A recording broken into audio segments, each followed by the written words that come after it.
Hello ಎಲ್ಲರಿಗೂ ನಮಸ್ಕಾರ. ಇವತ್ತು ನಾವು ಇಂಗ್ಲೀಷ್ ಫಸ್ಟ್ PU ಸಿಲೆಬಸ್ ಮಾಡೋಣ.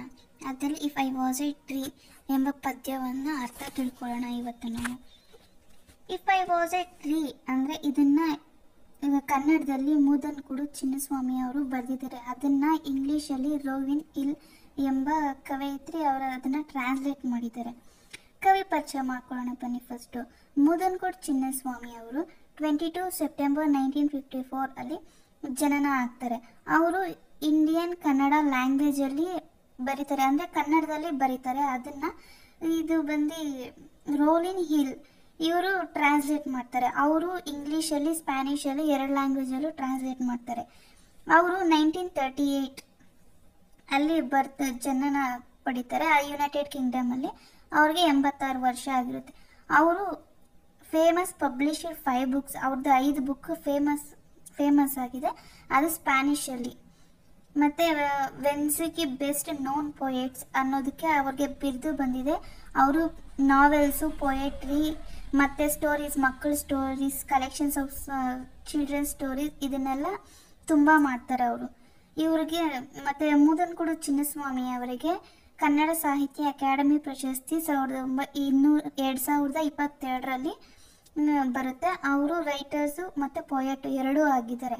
ಈಗ ನಾವು ಟೈಮ್ ವೇಸ್ಟ್ ಮಾಡದೆ ಪದ್ಯದ ಅರ್ಥ ತಿಳ್ಕೊಳ್ಳೋಣ. ಅದಕ್ಕೂ ಮೊದಲು ಇನ್ನೂ ಯಾರ್ಯಾರು ನನ್ನ ಚಾನಲ್ಗೆ ಸಬ್ಸ್ಕ್ರೈಬ್ ಆಗಿಲ್ಲ, ಬೇಗ ಸಬ್ಸ್ಕ್ರೈಬ್ ಆಗಿ. If I was a tree the bird wouldn't ask me before it built its nest what caste I am when sunlight embraced me.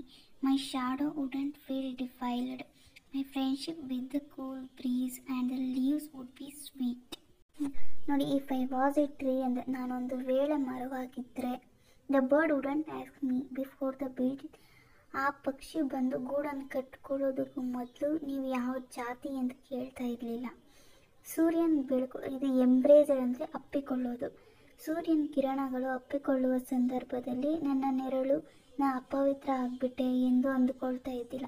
ಅಂದರೆ ಮರದ ನೆರಳು ಕೆಳಗಡೆ ಬಿದ್ದರೆ ಆಗ ನೆಲ ನಾನು ಅಪವಿತ್ರಳಾಗ್ಬಿಟ್ಟೆ ಎಂದು ಯಾರಿಗೂ ಹೇಳ್ತಾ ಇದ್ದಿಲ್ಲ. ಅದು ಹೋಗಿ ಸ್ನಾನ ಮಾಡ್ಕೊಂಡು ಬರ್ತಾ ಇದ್ದಿಲ್ಲ. ಹೀಗೆ ಸಮಾಜದಲ್ಲಿ ಕೆಳವರ್ಗವರನ್ನು ಮುಟ್ಟಬಾರ್ದು, ಮೇಲ್ಗೆ ಆಗುತ್ತೆ ಎನ್ನುವ ಮನೋಭಾವ ಇರೋ ಜನರಿಂದ ಕವಿಗಳು ನಾನು ಮರವಾಗಿದ್ದಿದ್ರೆ ಇದು ಯಾವುದೂ ಸಾಧ್ಯ ಇರ್ತಾ ಇದ್ದಿಲ್ಲ ಅಂತ ಹೇಳ್ತಾ ಇದ್ದಾರೆ. ಇಲ್ಲಿ ಮರವಾಗಿದ್ದಿದ್ರೆ ಎಲೆಗಳೊಂದಿಗೆ ತಂಗಾಳಿ ಜೊತೆ ಇರುವ ಬಾಂಧವ್ಯವನ್ನು ನೋಡಬಹುದಿತ್ತು ಎಂದು ಹೇಳ್ತಿದ್ದೆ. ಯಾವುದೇ ಪಕ್ಷಿಗಳಾದರೂ ದಣಿದು ಬಂದಂತಹ ಸ್ನೇಹದೊಂದಿಗೆ ನನ್ನೊಂದಿಗೆ ಬೆರೆತು ಇಬ್ಬರು ಒಡನಾಟದಲ್ಲಿ ಚೆನ್ನಾಗಿರ್ತಾ ಇದ್ರು. ಚೆನ್ನಾಗಿ ಪಕ್ಷಿ, ಎಲೆ, ಗಿಡ, ತಂಗಾಳಿ ಬಗ್ಗೆ ವರ್ಣನೆ ಮಾಡಿದಾರಲ್ಲ, ಮುಂದೆ ನೋಡೋಣ ಬನ್ನಿ. Rain drops wouldn't turn back taking me for A dog eater.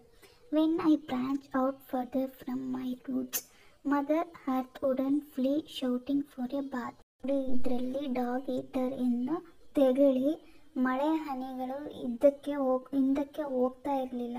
ಯಾಕೆ ಹೀಗೆ ಹೇಳ್ತಾ ಇದ್ದಾರೆ ಕವಿಗಳೆಂದರೆ, ಈ ಜನಗಳು ನಮ್ಮನ್ನು ದೂರ ಮಾಡ್ತಾ ಇದ್ದಾರೆ, ಜಾತಿ ನೆಪದಿಂದ ತೆಗಳ್ತಾ ಇದ್ದಾರೆ, ಭೇದ ಭಾವ ಮಾಡಿ ನೀ ಆ ಜಾತಿ, ನಿನ್ನ ಕೆಳ ಜಾತಿ, ನಿನ್ನ ಮೇಲ್ವರ್ಗ ಅಂತ ಭೇದ ಭಾವದಿಂದ ದೂರ ಮಾಡ್ತಾ ಇರಲಿಲ್ಲ ಅವರು ಅಂತ.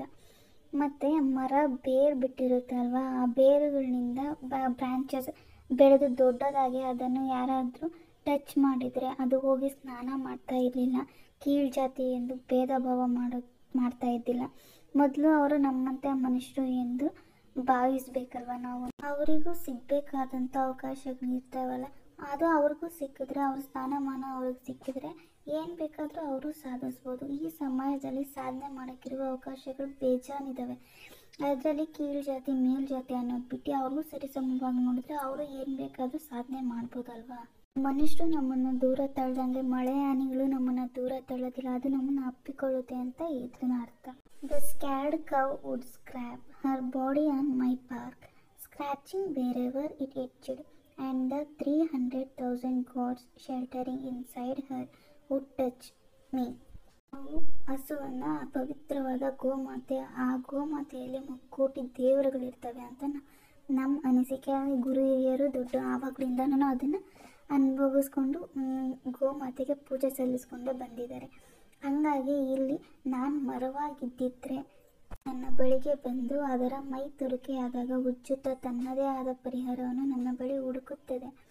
ಮತ್ತು ಮುಕ್ಕೋಟಿ ದೇವರುಗಳು ವಾಸವಾಗಿರುವಂತಹ ಗೋಮಾತೆಯು ನನ್ನನ್ನು ಸ್ಪರ್ಶಿಸುತ್ತಿದ್ದಳು. ನಂಬಿಕೆಯ ಪ್ರಕಾರ ದೇವರು ನನ್ನನ್ನು ಸ್ಪರ್ಶಿಸಿದರೆ ಎಷ್ಟು ಪುಣ್ಯವಂತ. ಹಾಗಾಗಿ ನಾವು ಕೀಳಾಗಿ ನೋಡಿ ಭೇದ ಭಾವದ ಮೂಲಕ ಅವರನ್ನು ದೂರ ತಳ್ಳುವುದು. ನಾವೇ ಮರವಾಗಿದ್ದರೆ ಮುಕ್ಕೋಟಿ ದೇವರಿಗೆ ಇರುವಂತಹ ದೇವರೇ ಮಾಡದಂತಹ ತಾರತಮ್ಯ ಜನರು ಮಾಡ್ತಿದ್ದಾರಲ್ಲ, ಇದು ಯಾಕೆ ಭೇದ ಭಾವ?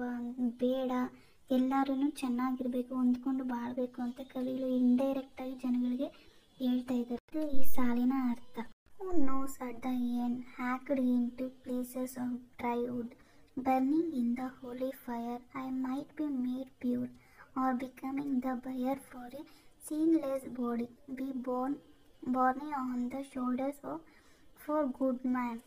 knows, ಯಾರಿಗೆ ಗೊತ್ತು, ನಮ್ಮ ಕೊನೆ ಅಂದರೆ ಮರದ ಆಯಸ್ಸು ಮುಗಿದ ವೇಳೆ ನಾನು ಮರವಾಗಿದ್ದರೆ ಅದನ್ನು ಸಣ್ಣ ಸಣ್ಣ ತುಂಡುಗಳಾಗಿ ಬಳಸ್ತಿದ್ರು. ಅದನ್ನು ಒಣಗಿಸಿ ಹೋಮ ಯಜ್ಞ ಕುಂಡಗಳಿಗೆ ಬಳಸ್ತಾ ಇದ್ರು.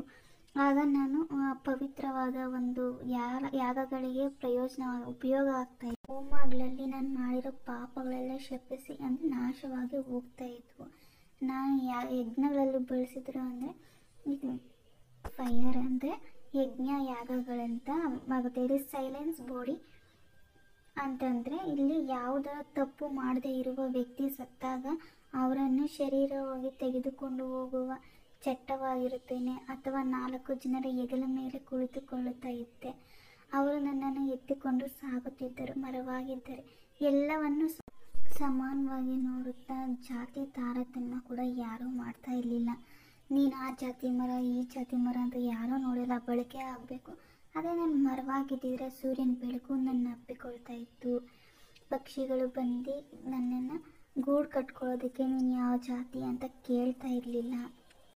ತಂಪಾದ ಗಾಳಿ, ಎಲೆಗಳು ಚಿಗುರು, ಅದು ಗಾಳಿ ಜೊತೆಯಲ್ಲಿ ಅದರ ಬಾಂಧವ್ಯ ಎಲ್ಲ ಎಷ್ಟು ಚೆನ್ನಾಗಿರ್ತಾ ಇತ್ತು. ಯಾರೂ ನೀನು ಆ ಜಾತಿ ಈ ಜಾತಿ ಅಂತ ಹೇಳಿ ಕೆಳಗೆ ತುಳಿತಾ ಇರಲಿಲ್ಲ. ಎಲ್ಲದಕ್ಕೂ ಶ್ರೇಷ್ಠವಾದ ಗೋಮಾತೆ ಬಂದು ಮೈ ಸ್ಪರ್ಶ ಮಾಡ್ತಾಯಿದ್ರು. ಸೂರ್ಯನ ಅಪ್ಪಿಗೆ ಸಿಗ್ತಾ ಇತ್ತು. ನನ್ನ ಮರವಾಗಿದ್ದರೆ ಅಗ್ನಿಕುಂಡಕ್ಕೆ ಇಲ್ಲ ಯಾರಾದರೂ ಸತ್ತರೆ ಚಟ್ಟವಾಗಿ ಅವ್ರಿಗೆ ಬಳಕೆ ಆಗ್ತಾಯಿದ್ದೆ ನಾನು. ಈ ಜನರಾಗಿ ಜಾತಿ ಭೇದ ಭಾವ ಎಂಬ ತಾರತಮ್ಯಗಳನ್ನು ಒಳಗಡೆ ಸಿಕ್ಕಾಕೊಂಡು ನರಳ್ತಾ ಇದ್ದಿಲ್ಲ ಎಂಬ ಕವಿ ಇದನ್ನು ಎಲ್ಲರಿಗೂ ಅರ್ಥವಾಗೋ ರೀತಿಯಲ್ಲಿ ಹೇಳ್ತಾ ಇದ್ದಾರೆ. ಇನ್ನಾದರೂ ಅರ್ಥ ಮಾಡಿಕೊಂಡು ನಾವು ಜಾತಿ ತಾರತಮ್ಯದಿಂದ ದೂರ ಸರಿದು ಎಲ್ಲರೂ ಸಮಾನರಾಗಿ ನೋಡೋಣ. ಇದೇ ಥರ ಹೆಚ್ಚಿನ ವೀಡಿಯೋಸ್ಗಾಗಿ ಇನ್ನೂ ನನ್ನ ಚಾನಲ್ ಯಾರ್ಯಾರು ಸಬ್ಸ್ಕ್ರೈಬ್ ಆಗಿಲ್ಲ ಬೇಗ ಆಗಿ. Thank you.